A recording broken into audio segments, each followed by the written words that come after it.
And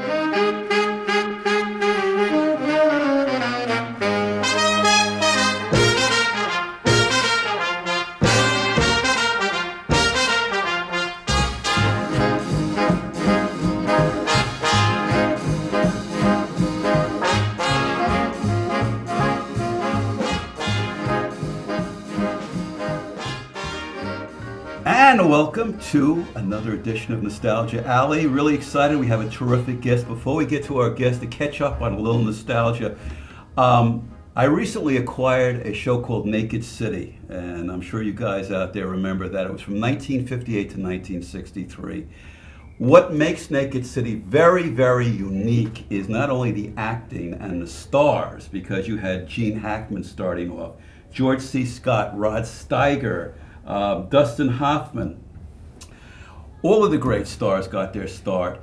But not only is it a wonderful police drama, which really highlights the characters of the city, the personalities of the city, but also it highlights the city itself. Naked City was filmed entirely in New York City. So the fun of it is not only the phenomenal acting, the plots, and the excitement, but the city itself. You can actually see what New York looked like from 1958 to 1963. All the landmarks gone, like Steeplechase Park, so many great things. So I recommend that. Amazon.com, 29 DVD set, 135 episodes. It runs for years, but it's definitely worth the price if you like to see nostalgia and what New York used to look like. We have on our show, back again, by popular demand, we had letters, we had postcards, telegrams, radiograms, all asking. You got all of those things. Asking for Flip Peters. Flip, welcome to the show. Well, thanks, Mike. You didn't know that was popular, right? Well, you know, since I'm the one that sent most of those cards, letters, and telegrams, I thought the handwriting was familiar. I had a little familiar. Well, it's good to be here. It's good to see you again. Good to have you. And that sounds great. That that's DVD set. It's a great set. It's by a company called RLJ Productions. RLJ. Now, talking about names, I didn't get a chance to ask you this last time you were on. Okay. How did you get the name Flip? Well, now you might remember this bit of nostalgia, but do you remember a cartoon character named Flip the Frog? No. Ooh, maybe that's before. You're a little older than I am. We'll just leave it at that. Yeah. We won't go there. Flip the Frog. Flip the Frog was actually created by a cartoonist with the weirdest name of all times. His name was Ub Iwerks. I love it. And he also was one of the original artists who created Mickey Mouse. He worked for Disney. And then he went out on his own and he created Flip the Frog. So as a young kid in the early 50s, you know, kids always taunt each other and tease each other. My name was Philip, still is, and they used to call me Flip the Frog. Oh, wow. And, well, I dropped the frog part and the flip stayed. That's great. I always wondered how Flip. How did you get a start in the business? Did you, as a child, love the guitar? I'm still trying to get a start. Yeah. What do you think I'm doing here? But, well, I started playing guitar when I was about 15. What led you to the guitar? There are a lot of instruments you can play, but what led you specifically to the guitar as your choice? I had dabbled in a couple of things, and I was playing the string bass at that point in school. And I got kind of caught up in the whole folk thing, Bob Dylan, Peter, Paul, and Mary. Great stuff. Still love that stuff. Wonderful. And that was how I got really interested in the guitar. Got a guitar as a Christmas present. I won't say what year it was. I'll just say it was the same year that the Beatles came to America. Okay, we got an idea. Yeah, that's a pretty good idea. And you got a fifth Beatle, by the way? Or? No. Not the fifth Beatle. Okay. No, that was Murray the K, wasn't it? Murray the K. I remember Murray the K, listening to his radio shows. Yeah. Who was your inspiration in music? Who was your inspiration that kind of got you started? Well, there are a lot of really great musicians, performers, and composers.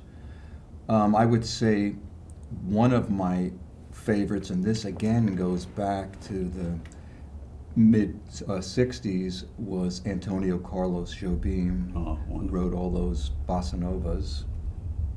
And I actually didn't like the Beatles that much at first because I was more of an acoustic purist. But after a little while, I got it.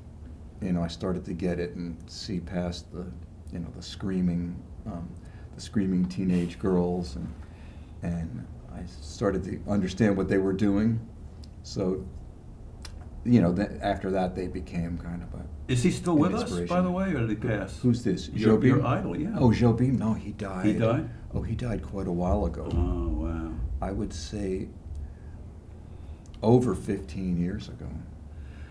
So when you go home at night. Sometimes. Sometimes when you go home at night. On a good night, yeah. And you want to hear good music, what do you listen to as a musician? It depends on what kind of mood I'm in. Sometimes I'll listen to old jazz recordings. Sometimes I'll listen to classical music. Old jazz being what exactly? Well, old jazz could be anything from 30s, 20s, 30s, Big Spiderbeck, 20s, Eddie Lang and Joe Venuti, Django Reinhardt in the 30s. Django Reinhardt, and he was missing a finger, wasn't he? He was missing two. Well, he wasn't missing them, but they were paralyzed. How was he able to play the way he played with paralyzed fingers? I mean, that's unbelievable. You'll have to ask him. I have a lot of his records. Yeah. He's one of my favorite performers. I mean, my God, was he terrific. And then I love the cool jazz from the 50s and the early 60s from California. But by the time I started playing guitar, as I said, I was more into the folk stuff, and I still do enjoy that. So. And also a Babe magnet. Oh, yes. Well, That's the real reason you got to level with. That's the real reason. Look, I like to use this line, because I think this is a moderately funny joke. I started playing guitar so I could meet girls. Now I spend most of my time hanging around with middle-aged guys talking about our fingernails. Yeah. Kind of sad, right? Yeah, you got to say it right. I think I executed that. You did that well. But I've always liked that joke. That's why I use it all the time. I like it. Yeah. You didn't use it last time you were here. So no, I don't think I knew it then. Oh, okay. I had learned it in the interim. This is a new show, after all. That's true. One of the questions I'd like to ask you is, do songs today reflect the times we live in? I would say so. And, everybody always says the following. Oh, it ain't like when we were growing up, and they don't write them like they used to, and our stuff was so much better than this junk they're listening to now. Well, it's true that they don't write them like they used to, because they write them like they do now. So, I mean, I've taken that kind of attitude too. But what are the songs today saying? What are they saying to us? They're saying, a lot of them are saying essentially the same things. That you'll remember how when the Beatles came out, that was the most outrageous, revolutionary, horrible thing that anyone had ever heard. Now it's nostalgia. And now it's like, well, they don't write them like they used to when we were growing up, and we had the Beatles. At least they had melodies and the words made sense. Right. But there are people like Jason Mraz who are writing some really good stuff. Alicia Keys writes some good stuff, and stylistically they're a little different. They do things a little differently, but they still have to touch on the same basic emotions to get people to listen and enjoy. So I do a pretty fair number of wedding ceremonies where a lot of the couples decide, instead of the typical Pachelbel's canon fare, where they'll want to hear arrangements of some more contemporary songs. So I get to learn some of the songs. Often I'll forget them right after using them, but I do get to listen to them, and there are some things that, it's like every era.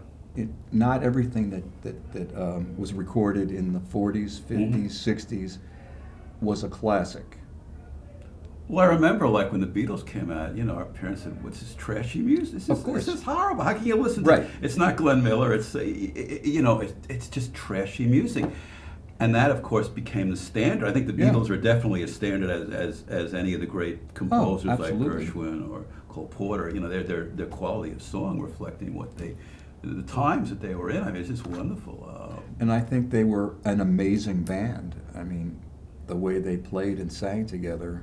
But you know what? I'm going to show my ignorance and my but a lack of knowledge of the current bands. But let's say Twisted Sister. Is that going to be something we're going to look back on and say, I remember the good old days of Twisted Sister? I don't know. Is it there really in that type of thing that we're going to reflect? Well, that's not. I don't know. I don't know. But we could name a lot of bands from the '60s that. Well, that was a good music because we were Yeah, young but we then. could name a lot of bands from the '60s that we don't really look back at. You know, we remember the really good ones, but there were many, many, many bands, and Yeah. a lot of them are forgotten. Well, okay, we have 2 minutes to go, but 2 minutes. the next segment we're going to have you play some great the songs. pressure is on. Uh, But maybe we'll stick with some of the classics. I got to ask you before we have 2 minutes. Okay. It's a technical question. How many chords on a guitar?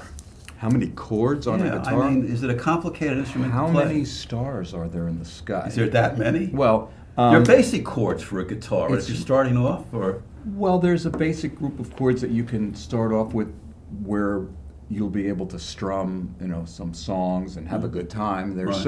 There's a certain set of chords that most people start off learning. That's what you mean.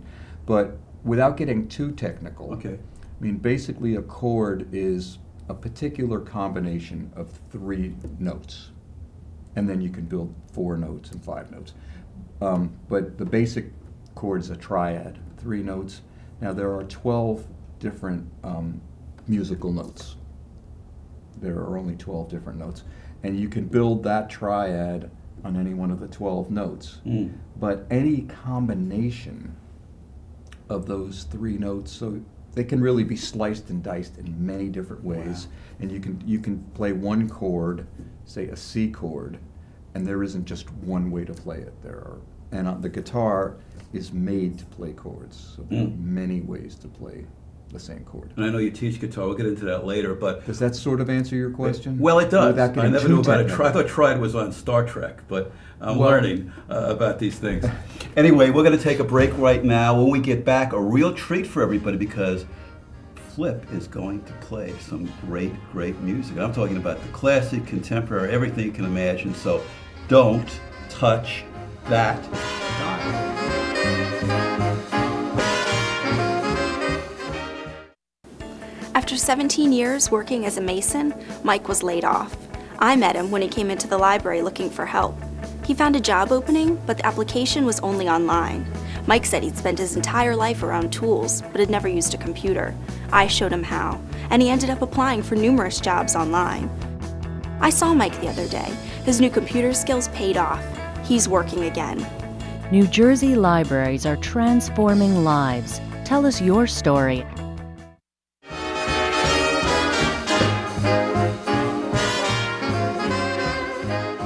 We are back again with Flip Peters, We are a back. great assortment of songs.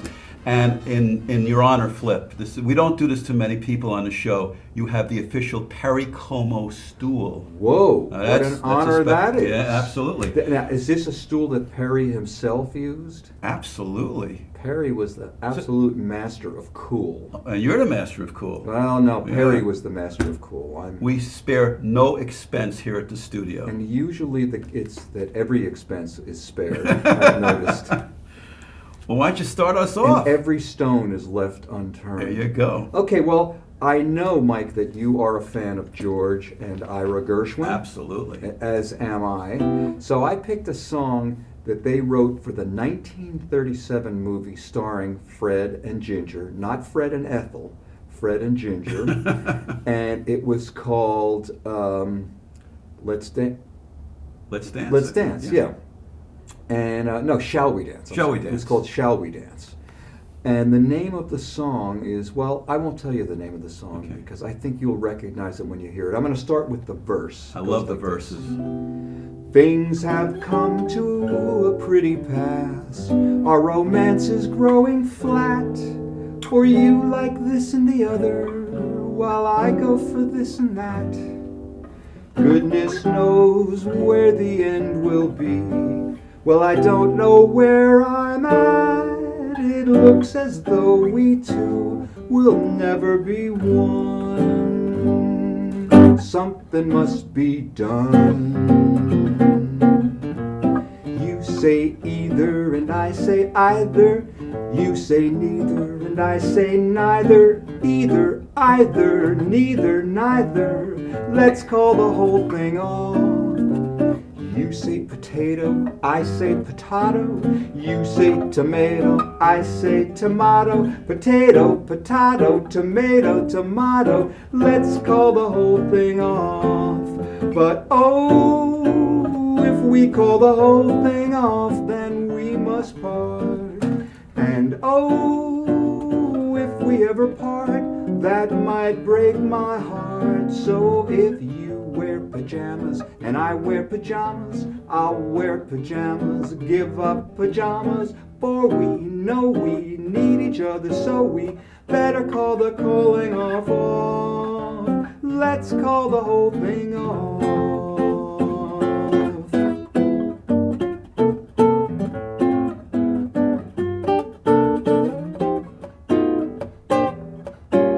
Let's call the whole thing off.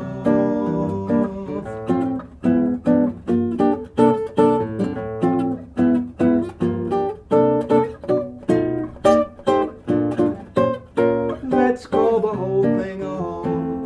But oh, if we call the whole thing off, then we must part. And oh, if we ever part, well, that might break my heart. So if you go for oysters and I go for oysters, I'll order oysters, give up the oysters. For we know we need each other, so we better call the calling off. Let's call the whole thing off. Oh yeah. All right. Our vast audience here at Now, the studio. you know what they call it when one person claps, right? What's that? Applause. So, all right, I think I'll give the stool back to No, Perry. no, I want to hear some more. You want to hear another one? Yeah.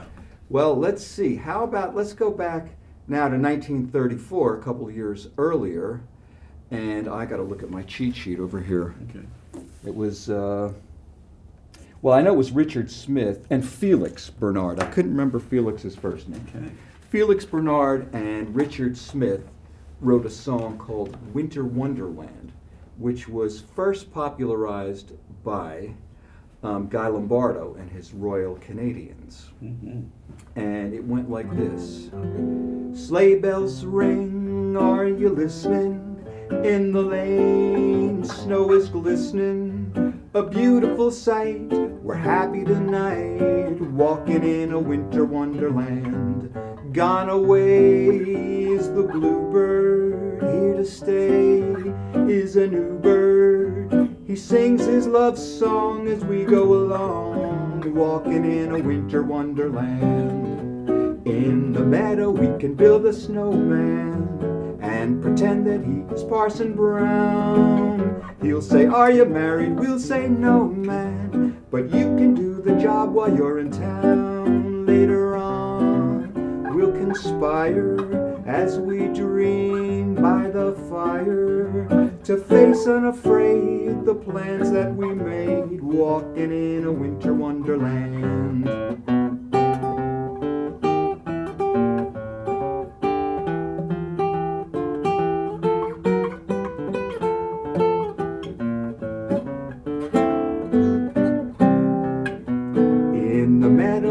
Build a snowman and pretend that he's Parson Brown. He'll say, are you married? We'll say, no, man, but you can do the job while you're in town. Later on, we'll conspire as we dream by the fire to face unafraid the plans that we made. Walking in a winter wonderland, oh yeah.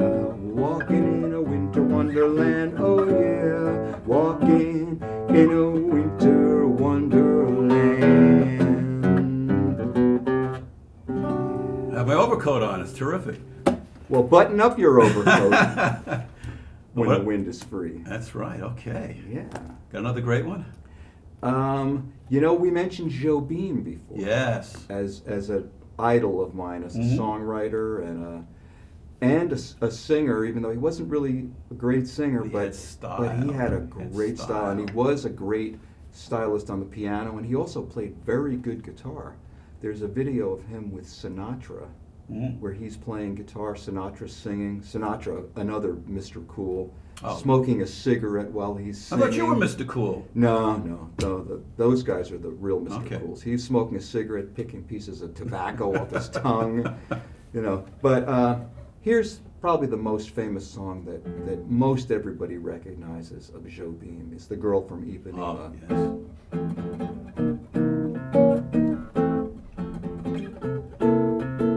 Tall and tan and young and lovely, the girl from Ipanema goes walking, and when she passes, each one she passes goes, ah. When she walks, it's like a samba that swings so cool and sways so gently, that when she passes, each one she passes goes, ah. Oh, but I watch her so sadly. How can I tell her I love her? Yes, I would give my heart gladly, but each day when she walks to the sea, she looks straight ahead, not at me. Tall and tan and young and lovely, the girl from Ipanema goes walking, and when she smiles, I smile, but she doesn't see.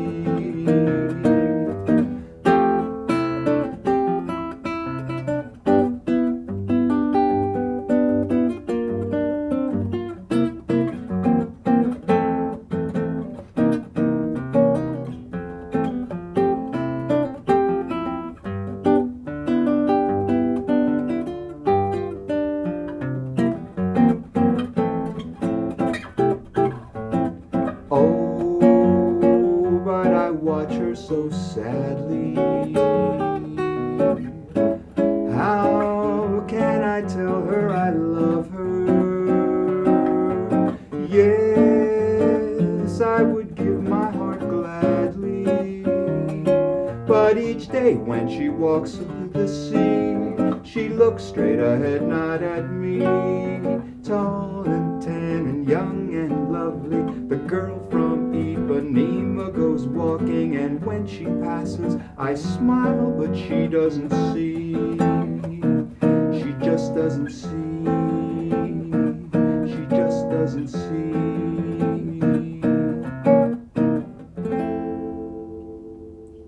Terrific. Yeah, great I'm ready song. to walk on Isn't the that? beach with her. That's Yeah, you know, there really was a girl from Ipanema, and there was a whole involved story where, because Joe Beam and his songwriting partner, Vinicius de Moraes, did acknowledge who she was, because she was a model and a real person who used to walk by every day. And then at one point she wanted to use that name, the girl from Ipanema, as a business name for, I think it was a store that she owned. And the heirs to the state, the owners of the original song, sued her, but she won. oh wow. Yeah, Good. the judge was more sympathetic with her. You know, we have 2 minutes to go. I can't believe we only have 2 2 minutes. minutes to go. You How know, do people get in contact with the magic fingers of Flip Peters? Well, how do they get?